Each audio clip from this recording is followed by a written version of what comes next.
gabay lama amaahdo nin jecel iibsan kari waaye waa dareen ilaahay wato sheega arrin weyn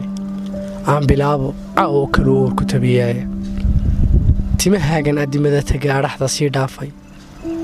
sunniyahan iswada haystee inta laga waayay indhahaaga nuuriyo sanka loo qorqoray aadka waa aqoonsi dumarta ugu bilan lagu asteeyaay kolka suuqa aadee wadada aad yar soconayso eed aagga wada nuurisee wada udgoonayso kugu urur dadweynuhu sidii maalin oo lalaaye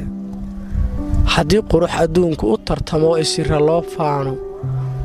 waxaa tahay abkaygii ka mudhay aadanaha guude midabkaagu waa olol ka baxay edaga leylkii lagumood ilayskaa horkaca ogta waa beriye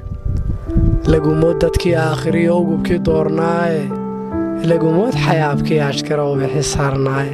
ashqaraare dhaayaha marqudha kugu arkaa meele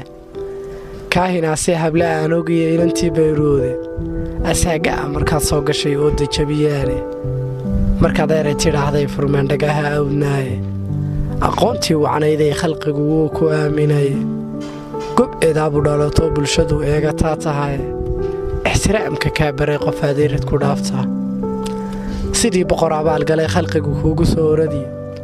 quruxda awood leh curyaanaa wadaa socoye istareexa adigaa oo tiyo jawiga kuu eege waxaa tahay abuur gaaro oo eebbaheen qoray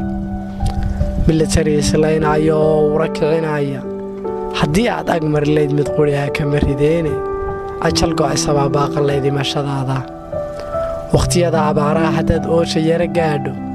way ilaa wilaayeen dhibkii oo maski jilaale farxadduba agtaadii degtoo lagu ilaashaaye awliyadu ka shaaday samaha uga adeegtaaye mabalihii ilayskale runtii adiga mooyaane ii ahaatay noloshee macanila ag joog nuurka